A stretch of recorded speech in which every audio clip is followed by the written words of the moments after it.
In June 1817, a group of adventurers, brigands, and pirates landed on a small island off the Floridian coast.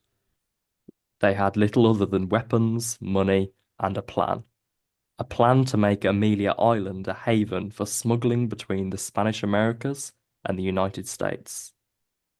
And yet, this was also a political project. These men sympathized with the unfolding revolutions in Central and South America and wanted Florida to come together and win independence from Spain. Amelia Island was meant to be just the beginning. Tonight, David Head returns to discuss the Amelia Island affair. We dive deeper into the remarkable story of these insurgents, discuss how the wider world viewed this tiny debacle, and ask how different history might have been if these men's dreams came to pass. This is the battle for Amelia Island. Up next on the Napoleonic Wars pod.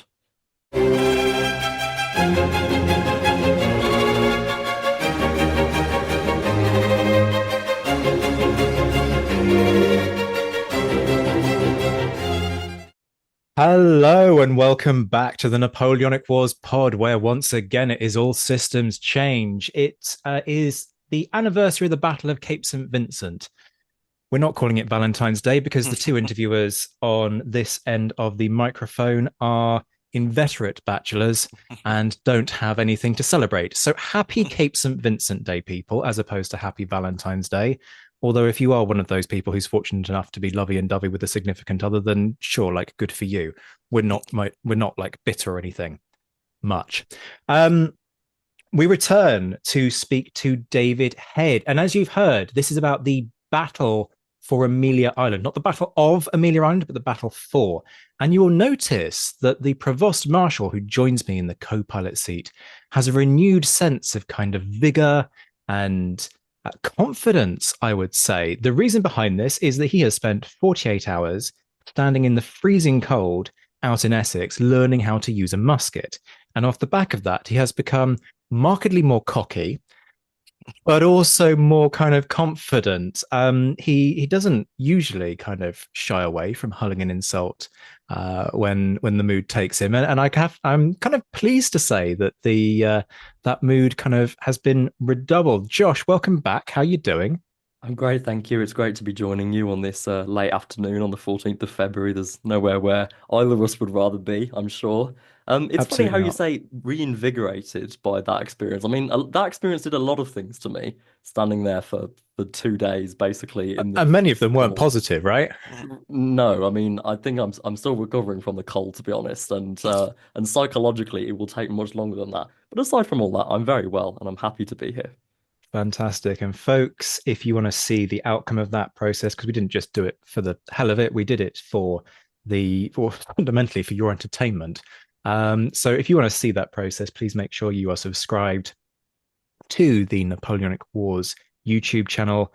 And if you want early access and you want to see outtakes and all the rest of it, you know what I'm going to say, head over to Patreon for all the exclusive content. But to the business of today and to the battle for Amelia Island, we are joined once again by David Head. This is the second part of our exploration of privateers of the Americas. David is a lecturer at the University of Central Florida, and he's written 5 books on early US history, generally kind of looking at topics associated with piracy, privateers, smugglers, and the like. Now, his most kind of pertinent book to this interview, Privateers of the Americas, Spanish-American Privateering from the United States in the Early Republic, is out, and you can get it from the University of Georgia Press. David, welcome back. Good to see you. How are things? Everything's going great. Thank you for having me back. I'm delighted to be here to talk more about the pirates and privateers. And thank you for agreeing to do this on Valentine's Day, which of course is a retail festival fundamentally. You can hear the cynic in my voice at this moment in time. I'm sure I'd take a very different perspective on this if I had a significant other. But thank you for taking the time out of Cape St. Vincent Day. So let's start where we left off last time, because we never actually got to the action, because this podcast, rabbit holing, we kind of tend not to tackle these interviews efficiently. So Amelia Island and what's kind of really known as the Amelia Island Affair. Talk us through the I guess the situation kind of boiling over and things kind of getting hot. And also give us a sense of these leaders involved, MacGregor and Orion, and their roles to play within all of this. Yeah, so Amelia Island is a small island off the northeast coast of Florida, and it's right on the border between Florida and Georgia today. And in the 19th century, that's an international border between the Spanish colony of Florida and the United States. Just as a personal note, I think this is kind of neat. My family would visit Amelia Island when I was a teenager, and then all this time later, I ended up researching what happened there, and I've been able to visit there several times to give talks and things like that. So that's a really neat experience to come back to something that I didn't know what was important about it all those years ago. Um, so Amelia Island has significance because of its location, okay, along a border, and also it has a good natural port. So you put those two things together, and it becomes, something worth fighting over. Okay. It had a small town called Fernandina. Fernandina was actually the last city in Spain's empire to be platted according to the original Spain's plan for building cities, right? Where it had to have a town square and a church and a harbor and all the kind of things laid out there.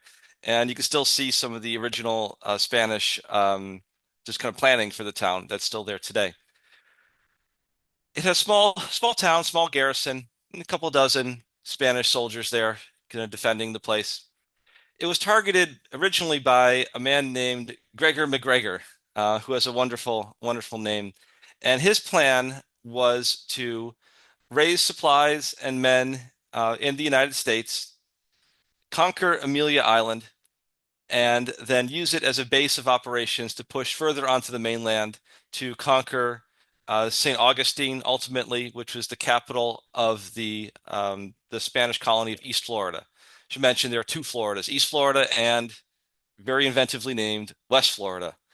West Florida is most of the panhandle today, and East Florida is the bulk of the state. So that's MacGregor's plan. And he does that in early 1817. He travels through Philadelphia to New York, and then down the coast to places like Charleston, South Carolina, and Savannah, Georgia, gathering men and supplies along the way. In Philadelphia, he met with several agents of the various Spanish American republics. Philadelphia was a hub of Spanish American activity. That's where a number of agents kind of seeking influence in the United States had congregated. It's also where the Spanish minister, who really hates these guys, is living. And you just kind of wondered, did they like pass each other on the street? It's not that big of a town. They must have probably saw each other socially at least. So that's what MacGregor is doing. That is all illegal. So it's all against the U.S. law. So the United States is officially neutral during the wars between Spain and its colonies, claiming to be republics. The United States is officially neutral. And the law in the United States at the time is that it is forbidden to American citizens to participate in a war that's against a country at peace with the United States. So it's against the law for U.S. citizens to fight against Spain on behalf of the Spanish American republics. MacGregor is not a U.S. citizen, but it's also illegal for anyone in the United States to participate in planning a war or hostilities against a country at peace with the United States. So MacGregor is not out of the woods just because he's not a citizen. You can't do that anywhere in the United States. MacGregor is ready to go with his plans. He has, several dozen men. I think he has close to 80, 90, maybe up to 100 men that he has backing him. And they land on Amelia Island in June of 1817, June 29th, 1817. He gives a rousing speech, right, where he says that he plans to either sleep in hell or in Amelia that night, right? And whoever will follow him will have a glorious victory or a heroic death. Okay, giving a kind of Band of Brothers speech from Shakespeare kind of thing. So then they actually there's just no battle at Amelia Island. I love how you phrase it. It's the battle for Amelia Island, not the battle of Amelia Island, because McGregor shows up in force, and the Spanish they leave. So there's no actual gunfire exchanged. Okay. Um, I recently on a trip to Amelia Island in January, I visited the site where the Spanish fort was, and now it's just an empty field. So nothing exciting there. McGregor, he tries to run Amelia Island as kind of a regular government. He uses the authority that he received from the Spanish American agents in Philadelphia to claim that he's the new commander, right? This is a new colony, not a new colony, a new republic. He calls it the Republic of the Free Floridas. He raises the Green Cross of Florida, a flag of his own design, with a white background and a green cross in the middle. So he tries to run it as a regular government. He establishes kind of a post office, a police force, and most importantly, he establishes a admiralty court that will be able to adjudicate prize cases. Okay. So again, on his own authority, or at least the authority granted him by this document that he received previously, he's going to use that to run this prize court. His idea is that Spanish American privateers will come to Amelia Island because it has a good port and access to American markets. His court will condemn the goods, so then there's legal title to them, and then he will sell them in the United States, conveniently overlooking, of course, the fact that he's importing them illegally. Okay, so you can see McGregor is attempting to follow some laws, but not all laws. The ones that are not just inconvenient, but that would harm his larger project. Well, those we can kind of we can put those to the side. Other ones that help establish his claim to legitimacy, well, those we're going to follow scrupulously. Okay. Um, so yes, following some laws but not others. The larger project of conquering Florida is foremost in his mind, but also trying to build any hallmarks of a legitimate government, structure. That's also important to him. The judge of the Admiralty Court, for example, had been a judge in Charleston. Okay, so someone who had a background in this, not just some guy he dragged off a boat, but someone with a legal background, again, to give it at least a veneer of legitimacy. McGregor's operation does not go according to plan. So he never attracts very many privateers. He also was eager to commission privateering vessels, and there he only gets to about a 10 or 12 privateers that he commissions. Those vessels that he does commission, they don't sail, out into open ocean and capture rich prizes to bring back. They tend to raid along the plantations along the Florida coast. So grabbing, some livestock and whatever valuables are in the farmhouse, and then grabbing a few slaves, okay, and trading them, auctioning them off in Amelia Island to be then moved into Georgia. So pretty low level operations. McGregor realizes it's time to pack up and leave when a resupply ship that he has arranged to come from New York arrives without the supplies, meaning without the guns, without the ammunition, without the food, and without the men that he thought he was going to have. And he realizes that he cannot push this any further. He's not going to be able to conquer St. Augustine, um, which is it's a little bit further south. I don't know the exact distance. It takes you about 45 minutes to an hour to drive, but that's with traffic and stuff. So I don't know how that goes. Um, so it'll give you a rough idea of the distance. He's not going to be able to take St. Augustine with the men he has with him. So he decides to pack up and leave.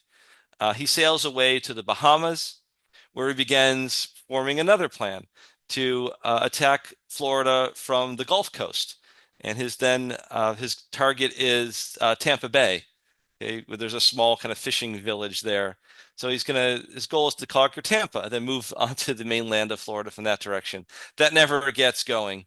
And eventually he shows up trying to market a kind of land swindle in Central America, where he claims to have been given, several thousand acres of land, He's going to build it as his own country.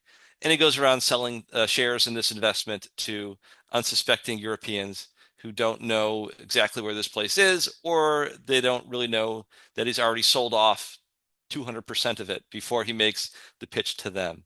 So that's McGregor's story.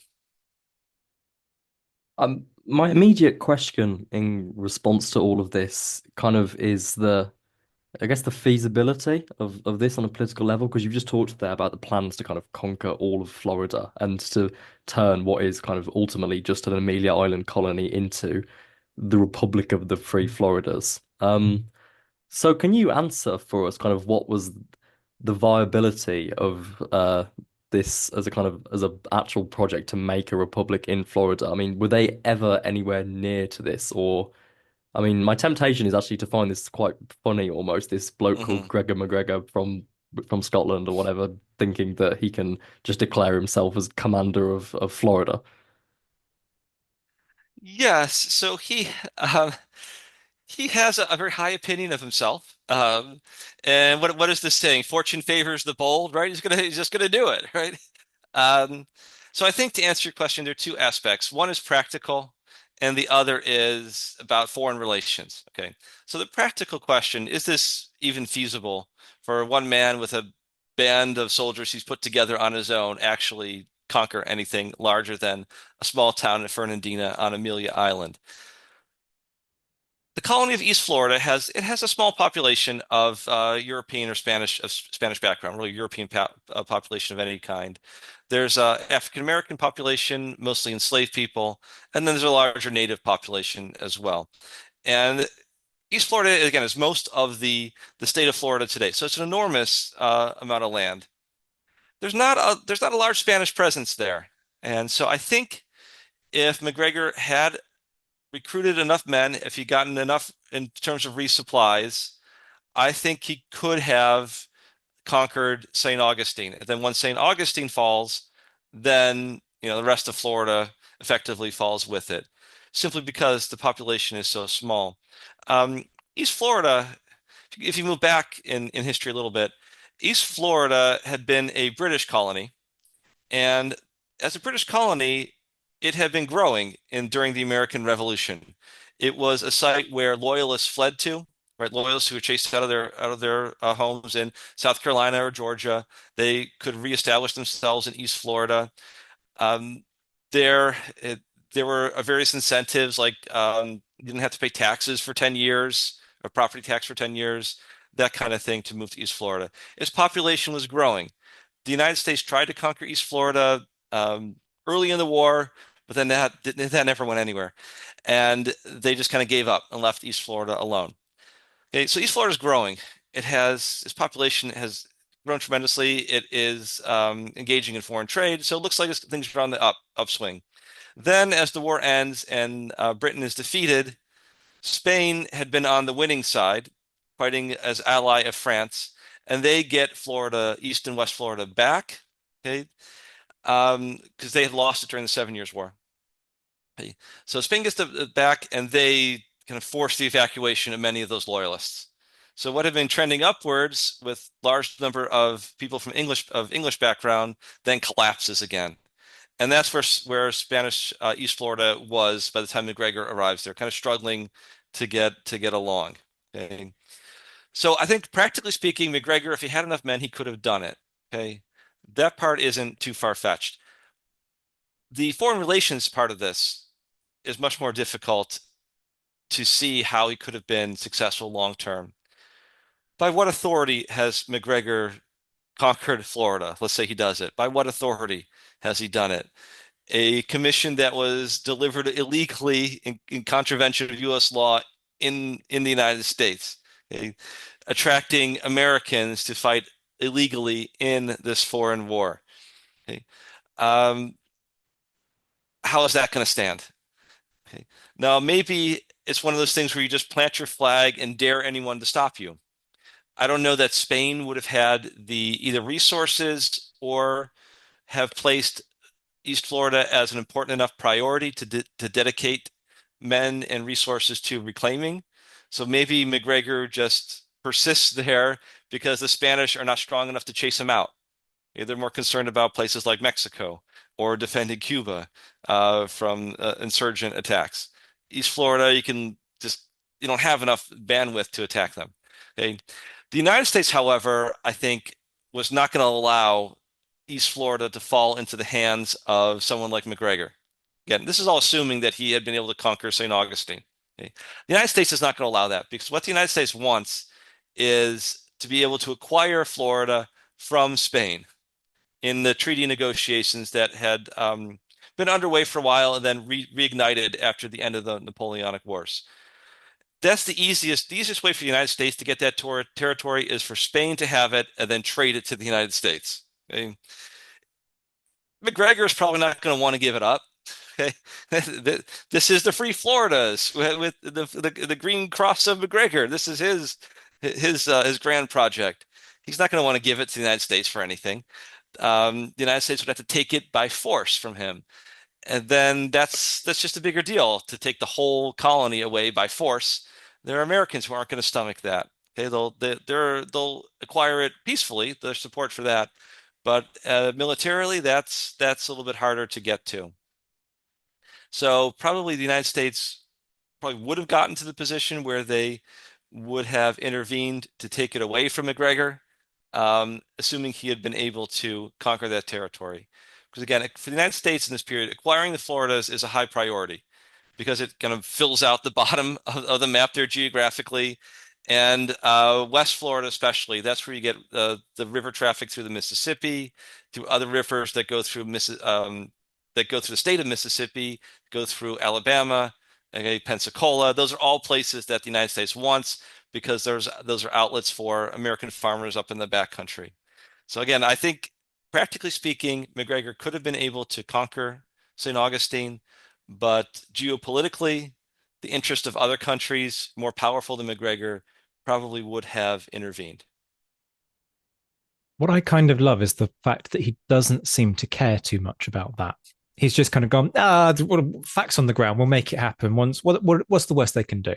But that doesn't entirely surprise me, bearing in mind what we've heard in the previous episode about his character. And this guy reminds me quite a lot of Sahum Popham. Like this, I can't sit here and say with a straight face that this is sort of what happens if Sahum Popham turns bad, because Popham's pretty bad as a character in and of himself.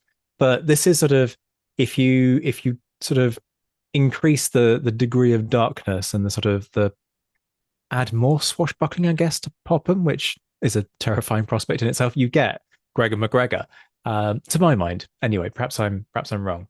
But he just doesn't seem to care. But I suppose there's an argument to be made here that there are quite a few people who are chancing it. Some of them with much more kind of I hesitate to use the word honorable because honorable has a very particular meaning during this period, but perhaps with purer intent. You've got people like Bolivar, for example, really kind of pushing a cause of independence. And it would be easier for McGregor to kind of go, aha, look, I'm doing my own version of that. Does he have much in the way of contact with those who are sort of leading independence movements in the Spanish Americas? I mean, Bolivar's history is kind of a plethora of sort of attempts that get knocked back in and of itself. Do we have an indication of back and forth between these various sort of leading lights in the sort of, I guess we could call it Spanish American insurgency? Yeah, that's a great point to bring up. I think it's important for us to remember. I mean, McGregor's a fun topic, right? And he seems like we can laugh at his grandiose pretensions, but when we place him back in his context, all of a sudden he doesn't seem that unusual, especially when you compare him to some of the other leaders of the Spanish American insurgency. I think this is probably pushing things too far, but you could make an argument that what separates McGregor from Simon Bolivar is that Bolivar is successful and McGregor isn't. Okay? Bolivar's he's not a humble person, right? He's, he has a very high opinion of himself, but he backs it up with his actions and that he succeeds where others have failed. Okay. So certainly that should give us a little bit of pause, right? Put these guys back in their context. One of the things that a large-scale war like the Spanish-American Wars of Independence does is it opens up all kinds of opportunities for people who would not have been able to rise as high as they do within the pre-war kind of system. McGregor's a great example of this because he's someone who's in the British Army. He was never going to be a general in the British Army. He's just not, but he can have that opportunity somewhere else. I mean, Bolivar, right? It's not going to be the great commander of all the Spanish American forces in South America, or not all of them, but a large army in South America. Not going to be hailed as a liberator if he lives his entire life as a Spanish colonist, serving in the Spanish army or something like that. So it opens up all these avenues. We remember the ones who do things like founding a country, and the other ones who are not as successful, well, then we can pick up on their more colorful characteristics as if that's the only thing about them. All right, so that's the mistake I think it's easy to fall into. McGregor certainly had been a part of that circle of the leaders there. His wife is one of Simon Bolivar's cousins. So he is, literally a family by marriage to Simon Bolivar. And he participated in some of these planning meetings. And he is one of the generals in command on some of the campaigns in what's modern day Colombia and in Venezuela. Okay, so he is in the fight with all these other guys. And I think part of what motivates McGregor to try his own project is a frustration of having to be one among many rather than the man who does it. Okay. Uh, Now, would he like to be the conqueror of Cuba? Maybe, right? Or the conqueror of Venezuela? Okay. Other people have done Venezuela and done Colombia. Okay. Florida's not bad. He'll do that one if he has to, right? He's going to be a conqueror of somewhere. But again, as you said, that's really well put. Um, he's part of that. He's part of that larger world of insurgency, and it's the fact that he doesn't succeed in part. I think that explains a big portion of why he's now a colorful character, while Simon Bolivar is the liberator. Okay, um, so yes, he's part of that world, and he branches out from it. So, David, do we know more about kind of the connections between Bolivar and McGregor? I mean, what was the sort of like pipelines between the projects in Amelia Island and the rest? It sounds funny to say, but the rest of the Spanish American kind of revolutionary movements, or is this just something that's kind of completely isolated? Yes, I believe that McGregor is freelancing it. Okay, that's I think that's part of the attraction for him is that this is something he's going to do on his own. He does have a connection to some of the Spanish American agents who are in Philadelphia, but how tight their connection is to whatever government they say they're representing is not at all clear either.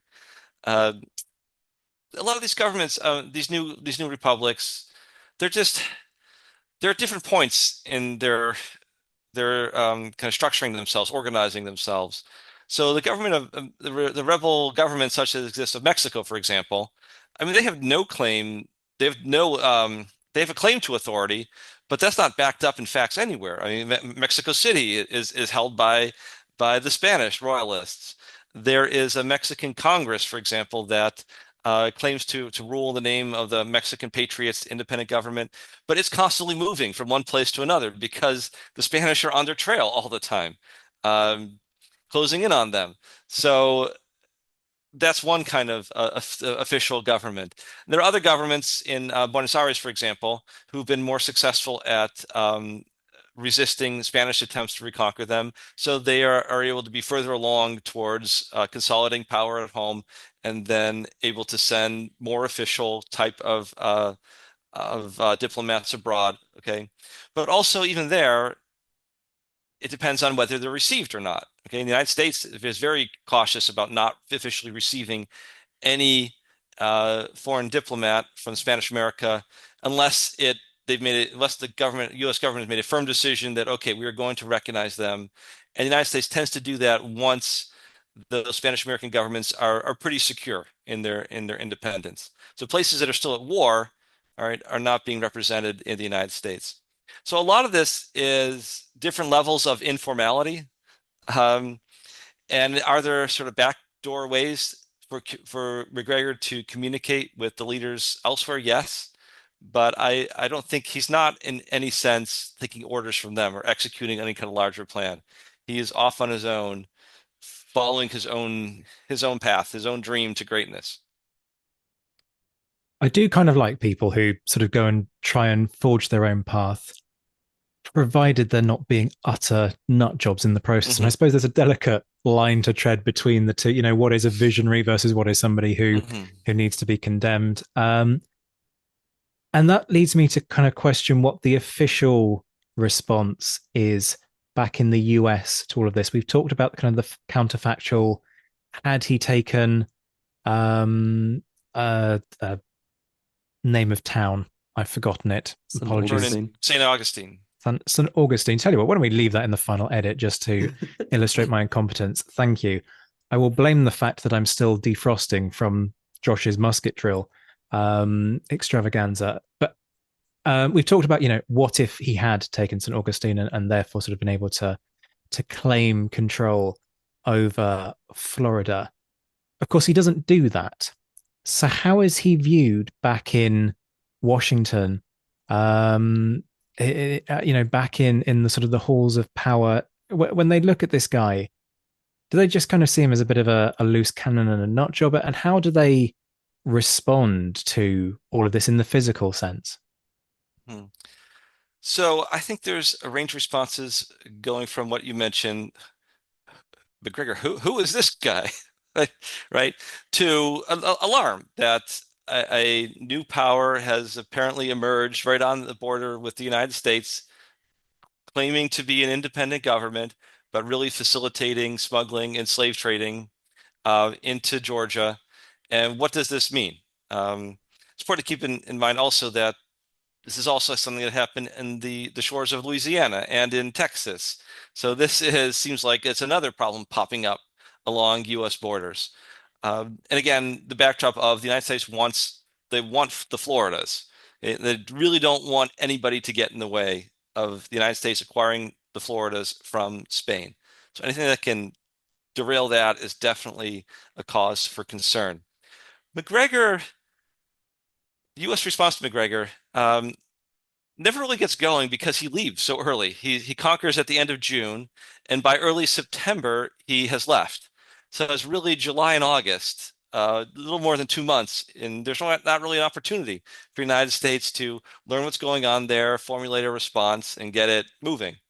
It's probably also significant that um, 1817 is the first year of the administration of James Monroe.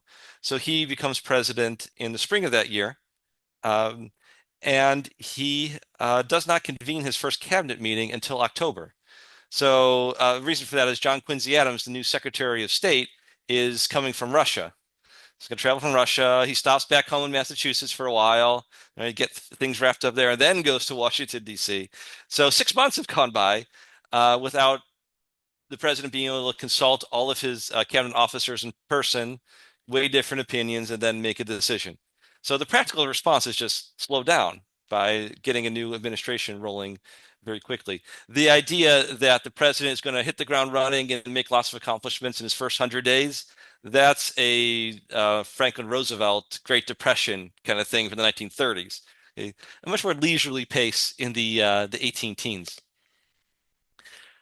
What alarms the United States even more is the fact that when McGregor leaves, his place is quickly taken by another adventurer named Louis Michel Ory. And I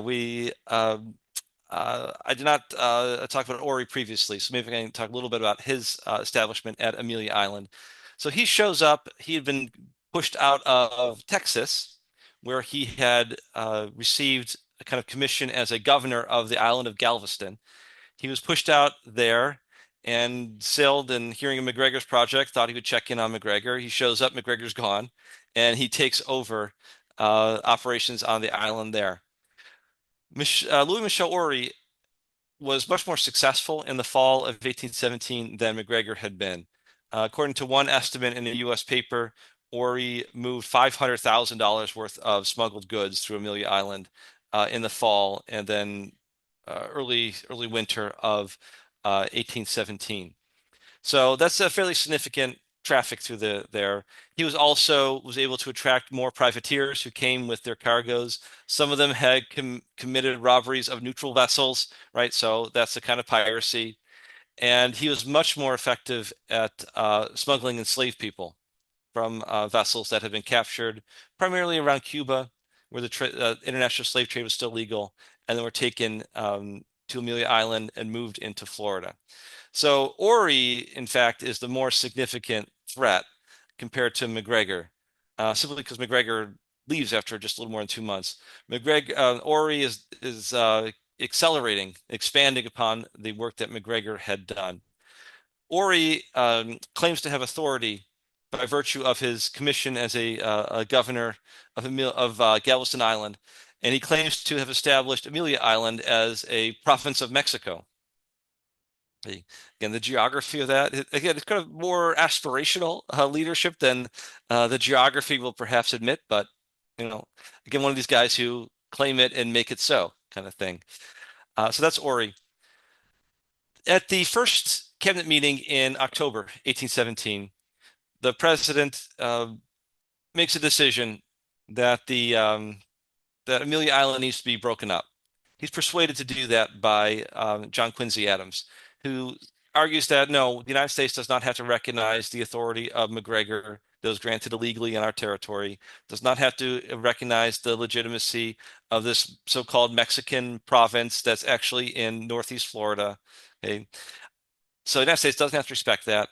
The threat posed by the smuggling and the piracy and the neutrality violations of privateering and the slave trade that comes through Amelia Island, all those things represent an interest the United States has in acting to prevent them. Finally, the idea that the United States needs to keep Florida preserved in Spanish hands so that they can make a deal and acquire it, right, with the cleanest possible way. Right, it's just to get it straight from Florida, from Spain, not go through an intermediary, a Spanish American Republic. That long-term interest is critical to the United States.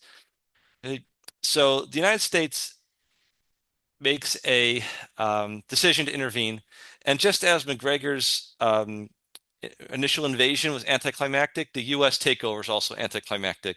They show up with superior force, and Ori knows he's outmatched. So he agrees to leave, and then Amelia Island is in U.S. hands.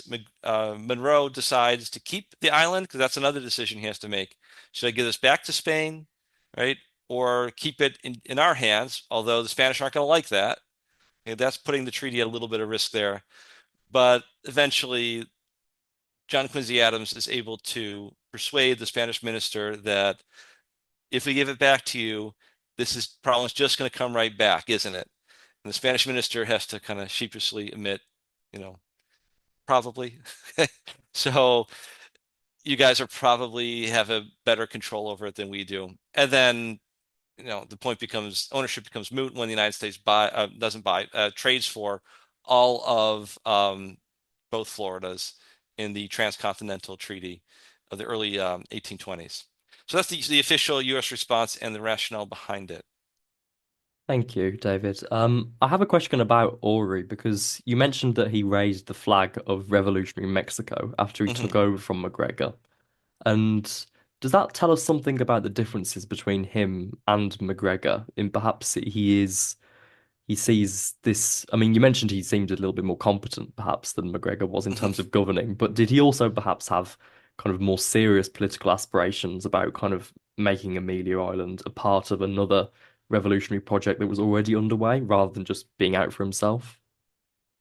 Yes, I like that observation, and that's very well put. That Ori, I think, does have a it's more prominent in his thinking that this is part of a larger project, right? So this is an extension of the Mexican independence movement. I'm sure he understands the absurdity of the geography, but it's the spirit of the independence movement. And again, he's not declaring himself, right, the the liberator of the Floridas the way McGregor did. This is conquering this on behalf of the Mexican Republic putting Amelia Island as part of that independence movement. One of the really difficult challenges, of course, is trying to figure out what is Ori's real motivation here. I mean, I have a French background who joined the Spanish American service, joined up with these Mexican filibusters and adventurers in Texas. That didn't go so well, so he tries again somewhere else.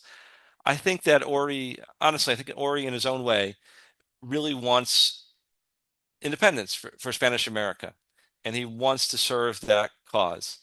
Now he does it often terrible ways by he's a prolific slave trader. I mean, he's really talented at that. He's really good at that. You hate to describe that as a talent, but he's effective at that, at doing that. Several thousand people are ultimately one time or another are smuggled into the United States because of Ori. Um, so at the same time, though, I think he really does have sympathy for the Spanish American independence movement as a larger ideological movement. I want to start thinking about legacies of all of this and longer term impact. There's an argument to be made that this could be seen as a cause for alarm. I mean, sure, this guy, McGregor, he ends up being a bit of a joke, but actually, there are legitimate concerns here about security. We've talked about the degree to which you could view McGregor as sort of a less successful Bolivar and therefore taint others who are kind of being similarly opportunistic amongst other descriptors that we could use with the same brush and kind of look, this guy Bolivar, is he not just the guy who was responsible for that insane incident, Amelia Island? Like, do we want to keep a significant distance from this? There is this sort of sense of instability fundamentally on America's back door, right? Whether it's in Mexico, whether it's in South America, this is very much within South America's sphere of influence. And on the one hand, sure, that's positive because what this instability is instigated by is pushback against European imperialism, which is the story of the birth of the United States. On the other hand, instability is really bad for things like trade. And if America's going to succeed, it needs trade and it needs good relations with European powers. So, to what extent does this taint America's sort of worldview when it looks south at what's happening and it sees the rise of these independence movements? Is there kind of a ripple effect, if you like, of the Amelia Island affair? Right, so that's one of the longer term questions, and just the United States attitude, the attitude of the government. I mean, American population as a whole, right, which is hard to generalize about, but it kind of moves between a couple of poles here, from great enthusiasm for the American independence movement because they're just like us and they're our brothers, our sister republics. That kind of language comes up a lot. But then also the idea that no, these republics are not like us because they are chaotic. They're not stable like we have been. They don't have the same institutions. Connecting that to racial differences, right, it comes up as a big thing, right? Americans are ruled by white men, and they can do things that, of course, they're more stable and superior to people who are governed by, places that have more mixed ancestry. Those kind of attitudes come up regularly. A good example of kind of teasing these things apart, I think, the legacy for the United States is in things like the Monroe Doctrine, which is articulated by President Monroe in the 1820s. It's really kind of the brainchild of John Quincy Adams. That emphasizes the U.S. having a leadership role in the hemisphere as a leader of the Americas and the other republics of the Americas against, as you said, the influence of Europeans, particularly Britain. Okay, so that's something that's kind of tested out in the U.S. involvement in Amelia Island, right? The United States asserting its ability to police its own backyard, and don't you get involved with this, England or Spain? This is our issue. We'll take responsibility for it, but also, this is ours to take care of. Okay, so that kind of more assertive role for the United States is something you could see coming out of the experience of conquering, sort of taking over Amelia Island. Many other factors, but that's one on the ground. We can see this worked when we were assertive. Another thing that kind of falls apart is there was a movement for greater sort of Pan-American cooperation. And there's a conference that was set to meet of all the different leaders from all the different countries. This is in the later 1820s, after the Spanish American countries have established their independence. Question is, what next? Well, to cooperate, the American U.S. ideal is to cooperate under the leadership of the United States. And things like kind of trading within there, spreading U.S. values of constitutionalism and all that kind of thing. And there's enormous enthusiasm for that in the United States, right? So kind of one hemispheric wide trading zone, right? You know, that should sound familiar from Europe, right?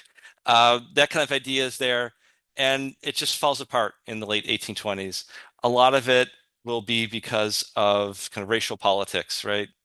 The idea of, well, if we are treating people of this sort of Hispanic ancestry or kind of mixed race ancestry the same on the same level as the United States. Well, what does that mean about people within the United States, right? And how that breaks down. Okay. So that just doesn't, the kind of racial animosity here just becomes more important than this ideal of brotherhood with the new republics.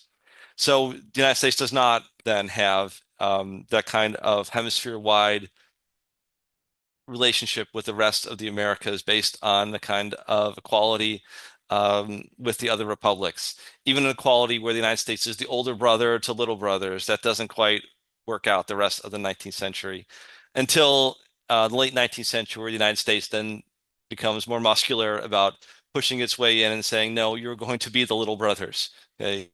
And we will keep out anybody else around the world as long as you do what we say. So that attitude comes in much more strongly at the end of the 19th century. But again, we study history, it's all contingency. It didn't have to be that way. There was a movement for greater cooperation among the various countries of the Americas, but other factors got in the way of that because ultimately history happened and it developed along this path, but not others. Others were available. It is important to keep in mind. That's kind of the big picture of the legacy of the Mhm. Amelia Island affair, and I find that really interesting. But I'm also curious about the aftermath of it for the people involved. Mhm. Obviously, we've talked a lot about the people at the top of it, but you've also got so many others, kind of more historically anonymous Mhm. participants who followed MacGregor and then Ori to go to Amelia Island. What did history hold for everyone kind of involved in the Amelia Island project after 1817 and its suppression? I mean, where do these kind of people on the edge of what is legal and kind of and participating in kind of the illicit Mhm. slave trade, what happens to them afterwards? Where do they go? Right, that's a great question. And when I remember doing my research, it was hard enough to figure out what happened to McGregor and Ori and those guys. Um, what happened to some of their followers, right? What happened to the people who are living on Amelia Island? Some of them fled to St. Augustine, and then their property is still in Amelia Island, so they may have come back or may have started their life somewhere else. The followers of McGregor and Ori, uh, some of these guys actually do show up in other on other privateers and other circumstances. You see some of the same names pop up in different court cases. And I was like, oh, it's you again. Weren't you back here and back there? So you can't trace them into other privateering. And then, some of these they just disappear from records that I've been able to find. So that's really a good question. What happened to these guys? Who is the guy in 1845 telling stories about when he was a 19-year-old following this man into the invasion of Amelia Island? And what about in terms of Ori and McGregor then? I mean, is it any easier to follow them? I get the impression that this kind of historical research is really pushing the limits of what one can do with kind of the archival material available. But do we know anything about them? Yes, so Ori, he resurfaces in several other projects trying to get something else going to attack Spain, liberate another area for Spanish America. I think again that shows some of the depth of his commitment. And then he dies in an accident, falling off a horse, you know, when he's in somewhere in the Caribbean. it just, it just has an accident, and that's it. So he's very young, probably in his early 30s when he late 20s, early 30s when that happens to him. So his life is cut very short. McGregor, as I alluded to, he tries another project, regrouping from the Bahamas, tries to attack Tampa Bay area. He goes back to England, tries to gather another force of guys for a project to land in the mainland of South America, trying to again get the plan going again. He eventually is somehow granted, as I mentioned, thousands and thousands of acres in Central America by a local native chief. What exactly is going on there is not entirely clear. McGregor then takes the opportunity to announce himself as the leader, the ruler of this new land, and then he travels around Europe trying to sell shares in his project. As I mentioned, one of these deals where he sells, 1,000% of the land that's available. Again, a big dream. He actually brings back the green cross for this place too, modifies it a little bit. He has something about green crosses apparently. And he said it's going to be. I have the idea it's like going to be like some kind of resort development kind of thing, right? Beautiful homesteads, and there's going to be trade and the lucrative plantations you can run from there, and it'll be governed justly, kind of like a fantasy land where liberty and justice and good economic times will prevail always under the leadership of McGregor, of course. I find this all so fascinating. David, once again, you've been brilliant. Thank you for coming on. Okay. Well, thanks again for having me. I really enjoyed it, guys. David Head is a lecturer at the University of Central Florida, and his book, Privateers of the Americas, Spanish-American Privateering from the United States in the Early Republic, it's available from the University of Georgia Press. Right, Zach and I are off to celebrate the anniversary of the Battle of Cape St. Vincent slash wallow in our sorrows, but thank you all very much for listening. This has been the Napoleonic Wars podcast. We will be back very soon. Folks, do me a favor.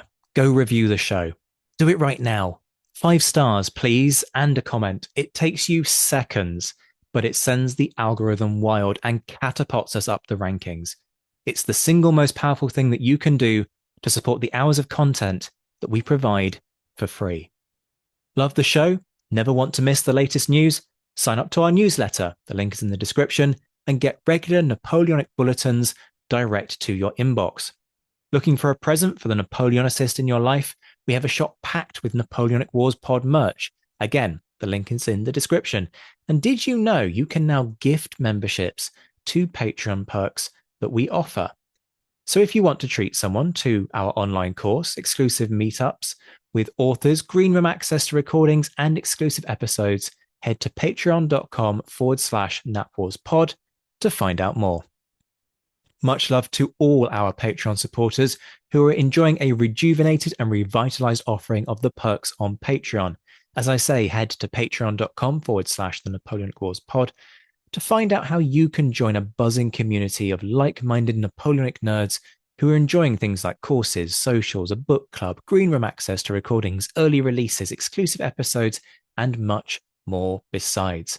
Their support is empowering us to vastly increase our output and keep you entertained with Napoleonic nerdery on an almost daily basis. Prices start from just £2 a month, so if you can spare the cost of a cup of coffee each month to support us, it would mean a huge amount and might even fund some more documentary work.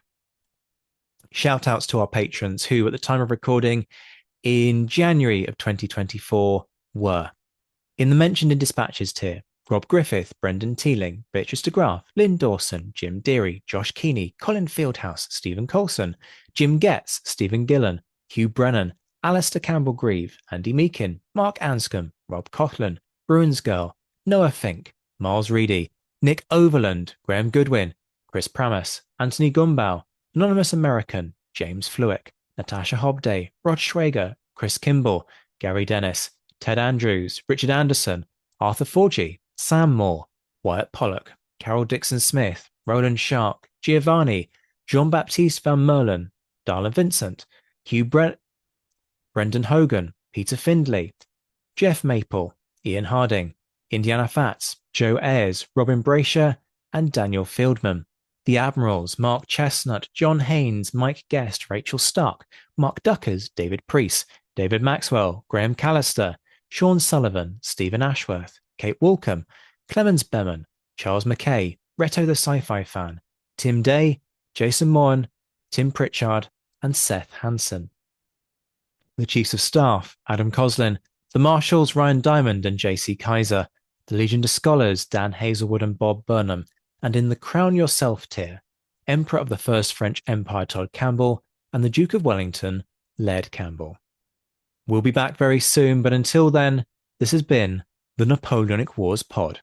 On behalf of myself, Liam, Luke, Josh, and Zoe, take care of yourselves, folks.